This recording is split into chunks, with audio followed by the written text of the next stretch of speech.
ভোরের অন্ধকার থেকে শুরু আর হালকা কুয়াশায় সূর্য উদয়। একটা গ্রামের শিবরাত্রি, যেখানে আছে ইতিহাস, ভক্তি আর কিছু মুহূর্ত যা না দেখলে বিশ্বাস হবে না। তাই শেষ পর্যন্ত পুরো ভিডিওটা দেখো। হ্যালো ফ্রেন্ডস, আজ শিবরাত্রি, তাই ভোরবেলায় রিসোর্ট থেকে বেরিয়ে পড়লাম বাড়ি যাওয়ার উদ্দেশ্যে। তখনও চারিদিকে অন্ধকার।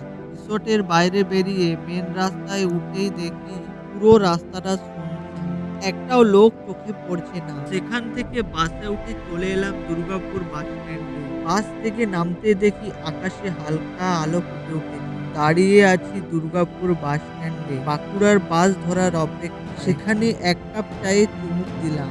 অবশেষে বাঁকুড়ার বাসে উঠে পড়লাম। বাস চলতে শুরু করলো। দুর্গাপুর শহর পেরিয়ে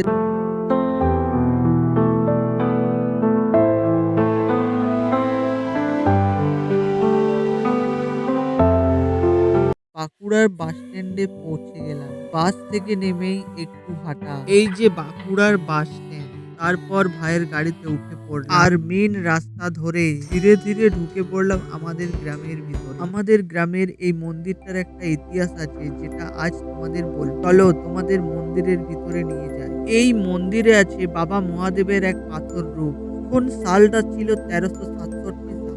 আমাদের গ্রামের বাঁকাবাঁধ পুকুরের পাশে কিছু ছোট ছেলেরা একটা পাথর কুড়িয়ে পায়। তারা সেই পাথরকে ঠাকুর মেনে রুটি, ফুল, মুড়ি দিয়ে পুজো করতে শুরু করে। একদিন নাকি স্বপ্নে নির্দেশ আসে, এভাবে রাখা যাবে না, আমাকে ঘর বানিয়ে প্রতিষ্ঠা করতে হবে। তারপর তখনকার গ্রামের কিছু মানুষ মিলে নিজের হাতে গাঁথনি ও ঢালাই করে একটা ছোট্ট মন্দির তৈরি করে। সেই পাথরকে সেখানে প্রতিষ্ঠা করা হয়। এখন যে মন্দিরটা দেখছেন সেটা 4-5 বছর আগে নতুন করে তৈরি করা হয়েছে। এই মহাদেব খুব জাগ্রত বলে মানা হয়। প্রতি বছর বাবার আশীর্বাদে এখানে একটা করে বিয়ে হয়।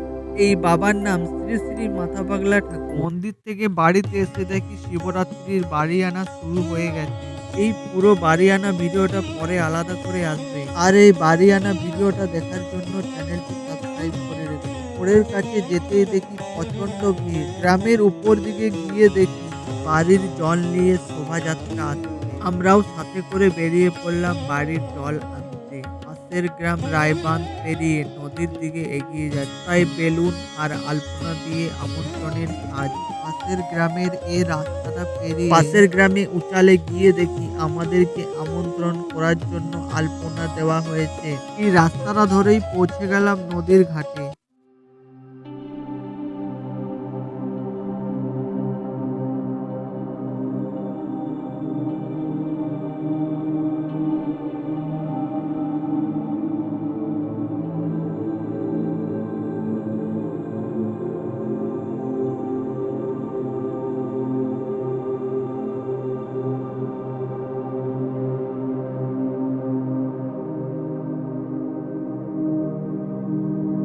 বাড়ির জল নিয়ে মেলার দিকে ফিরছে। মেলার কাছে এসে সেই জল শিবের মাথায় ঢালা হচ্ছে। সবাই কমেন্টে বলো হর হর মহাদেব। এরপর দেখা হবে সন্ধ্যাবেলা। ফিরে এলাম সন্ধ্যাবেলা।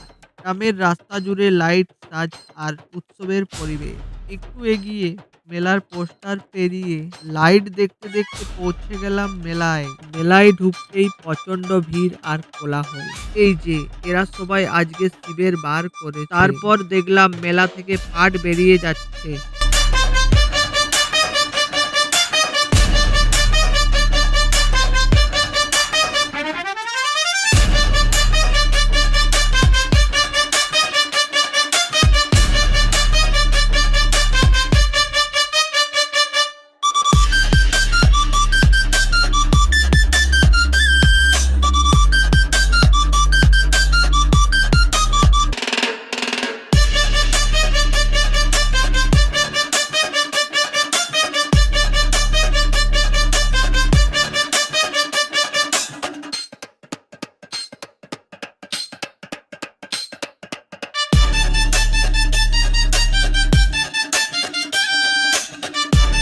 ওখান থেকে মেলার দিকে গিয়ে দেখি বাজি ফাটছে।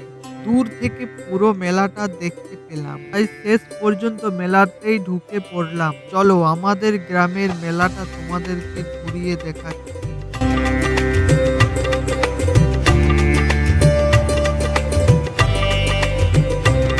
দেখলাম মণিহারির দোকান, পাশেই চশমার দোকান, আর তার পাশেই খেলনার দোকান।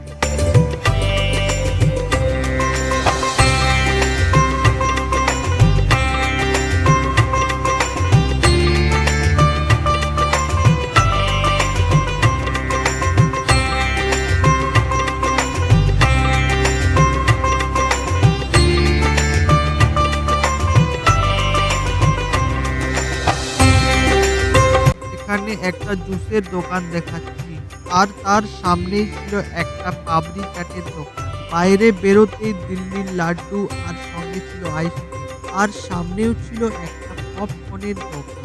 একটু এগিয়ে গিয়ে দেখলাম একটা দোকানে টাটকা জিলিপি ভাজা হচ্ছে।